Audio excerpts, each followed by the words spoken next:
On n'est pas grand parce qu'on est beau. On n'est pas grand parce qu'on a beaucoup d'argent. On n'est pas grand parce qu'on a des relations partout. On n'est pas grand parce qu'on fait le tour du monde. Loin de là. Ce ne sont que des privilèges de la vie. Ce ne sont que des privilèges du très haut envers votre personne. Mais c'est quoi exactement la grandeur? Eh bien, un grand, c'est quelqu'un qui sait déjà qu'il est grand.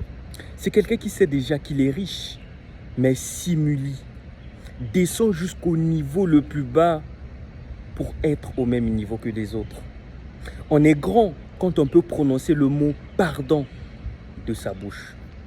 On est grand quand on réalise qu'on est humain et qu'on a des défauts.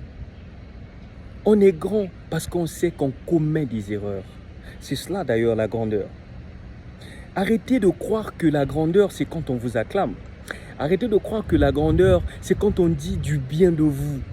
C'est quand on vous remercie. Oui, ça peut faire partie de la vie, mais ce n'est pas cela la vraie définition de la grandeur. La grandeur, c'est quand on sait comment simuler. Après avoir commis une faute, comment prononcer le mot pardon. Pas en étant orgueilleux, pas en mettant sa grandeur en avant tout, non. Mais vous devez vous simuler, vous devez être humble. Vous devez vous dire oui, qu'à cela ne tienne, je suis humain. Qu'à cela ne tienne, je suis une personne, je peux commettre des erreurs. Vous reconnaissez cela et puis vous donnez la chance aux autres de vous critiquer. Et bien là, la critique est peut-être positive ou négative, mais moi je parle de la critique positive. Écoutez toujours ce que les autres vont dire de vous parce que c'est toujours difficile d'avoir un regard introspectif sur soi.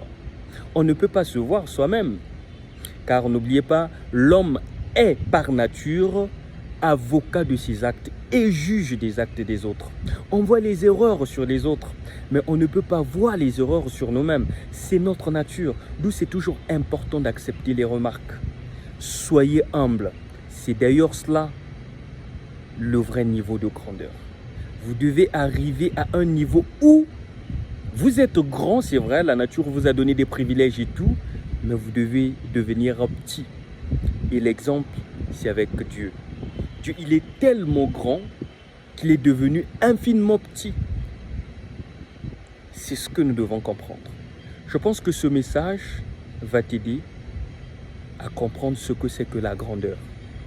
À nous revoir dans une prochaine vidéo. Au revoir.